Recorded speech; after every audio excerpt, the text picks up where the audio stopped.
कुंडलिनी का जागृत होना।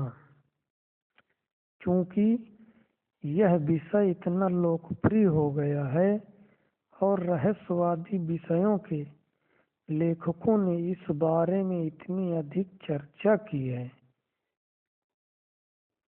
इसे प्राणायाम के उदाहरण द्वारा स्पष्ट करते हैं।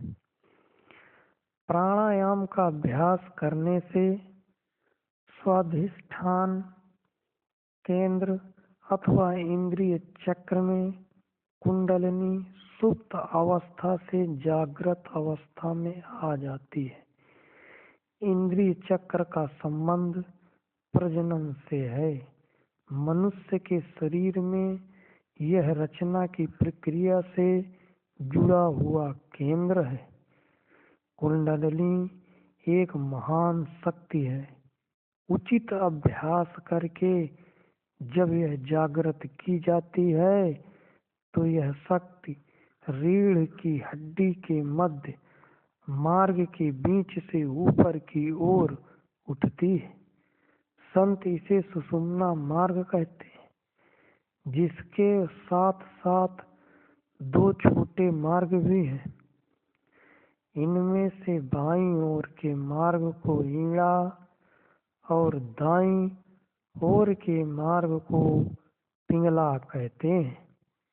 पूर्ण रूप से जागृत होकर कुंडलिनी जब ऊपर मस्तिष्क की ओर उठती है तो उस समय मनुष्य की चेतना में कई महत्वपूर्ण परिवर्तन होते हैं। खासकर अनुभूतियों और भावनाओं में उस समय अंदर इतनी ऊर्जा और इतना तेज प्रकट हो जाता है कि मनुष्य आग में तप रहा होता है। उसकी शक्तियां बहुत बढ़ जाती हैं और वह प्राकृतिक शक्तियों तथा मनुष्यों पर प्रभावी हो जाता है। यदि वह व्यक्ति आत्मनियंत्रण और मानसिक निर्मलता के कड़े अभ्यास से इन परिवर्तनों के लिए तैयार नहीं है तो इसके परिणाम विनाशकारी हो सकते हैं। ऐसी स्थिति में मनुष्य का मानसिक संतुलन बिगड़ सकता है या उसकी मृत्यु भी हो सकती है। इसके विपरीत सतगुरु की बताई युक्ति के अनुसार अभ्यास करने पर ऐसी कठिनाइयां नहीं आ सकती। ऐसा क्यों? क्योंकि सतगुरु कुंडलिनी जागृत करने की आज्ञा तब तक नहीं देते जब तक शिष्य आत्मनियंत्रण और मानसिक निर्मलता प्राप्त नहीं कर लेता। ऐसा तब तक नहीं होता जब तक अंतःकरण शुद्ध नहीं हो जाता।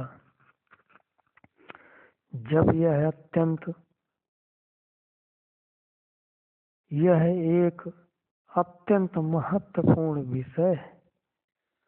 संतों के मार्ग में विकास स्वाभाविक रूप से धीरे धीरे और रचनात्मक ढंग से होता है।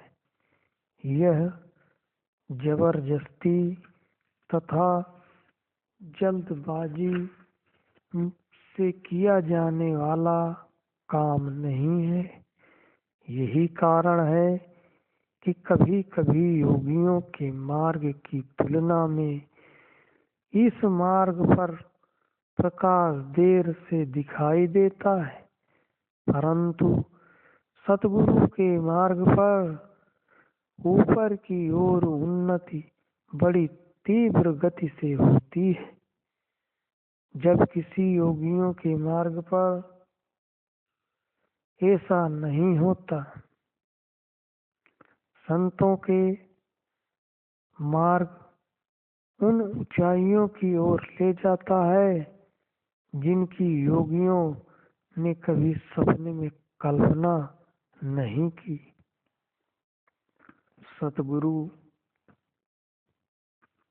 के शिष्य के अंदर शक्तियां सहज रूप से उसी प्रकार प्रकट होती हैं जिस प्रकार सूर्य के प्रकाश में स्वाभाविक रूप से फूल की पत्तियां खुल जाती हैं। इसीलिए इस मार्ग पर बच्चे से लेकर बूढ़े तक कोई भी चल सकता है और इस अभ्यास की युक्ति अपना सकता है। ध्यान रहे कि यह कार्य जीवित सतगुरु के मार्गदर्शन में किया जाना चाहिए। इस बात को कभी भी अनदेखा नहीं करना चाहिए। यदि कोई अकेला ही स्वयं इस मार्ग पर चलने का प्रयत्न करता है, चाहे इस किताब की मदद से ही, तो उसका असफल होना निश्चित है।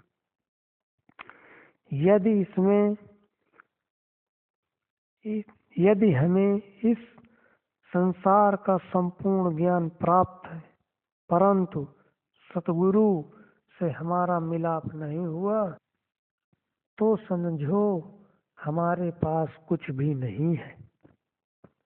यह सोचना चाहिए कि सतगुरुओं का मार्ग चूंकि धीमा और अन्य आध्यात्मिक मार्गों की तुलना में सरल है, इस कारण इसके अंतिम परिणाम योगियों के कठिन मार्ग द्वारा प्राप्त होने वाले परिणामों से कम होंगे। वास्तविकता इसके विपरीत है। सतगुरुओं के मार्ग में वे सभी उपलब्धियां हासिल हैं, वह सभी उपलब्धियां शामिल हैं जिनकी अन्य सभी विचारधाराओं में प्राप्त होती हैं या जिनकी प्राप्ति का विश्वास दिलाया जाता है। संतों के मार्ग पर चलने वाला शिष्य इतने ऊंचे मंडलों पर पहुंच जाता है जिनकी प्राचीन योगी कभी कल्पना नहीं कर सकते। यहाँ यह दोहराना होगा कि लोग जिसे एक सच्चा योगी कहते हैं, उसकी पहुंच संतों के मार्ग के पहले मुकाम तक ही है। यह शुद्ध सूक्ष्म जगत है। यह सूक्ष्म जगत योगियों और ऋषियों के सूर्यलोक और चंद्रलोक से परे है। वैदिक ऋषियों और मुनियों ने कई बार सहस्त्रदल कमल को प्रकाशमान लोक कहा है। पूर्ण संत या सतगुरु वे हैं जिनकी पहुंच पांचवें लोक तक है, जिसे सचखंड कहा जाता है। यह लोक एक योगी की सर्वोत्तम उपलब्धियों से 4 लोक ऊपर है।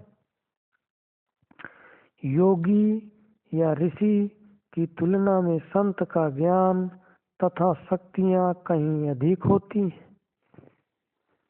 योगियों की थका देने वाली तथा जोखिम भरी विधि से जो प्राप्त हो सकता है, वह सब कुछ सतगुरु सहज रूप से प्राप्त कर लेते हैं और वह भी बहुत कम समय में। उसके बाद वे उन ऊंचाइयों तक पहुंच जाते हैं जिनकी प्राचीन योगियों या वेदांतियों ने कभी कल्पना भी नहीं की होगी। यदि किसी व्यक्ति को इन कथनों पर संदेह है, तो इन्हें प्रमाणित करने का यही साधन है कि किसी जीवित सतगुरु की शरण में चले जाओ और इन कथनों के सत्य होने की जांच कर लो। मार्ग खुला है और परमार्थ का हर जिज्ञासु यहाँ आमंत्रित है। खोजो और तुम पाओगे, द्वार खटखटाओ और तुम्हारे लिए द्वार खोल दिया जाएगा। ये कथन मैथ्यू के हैं।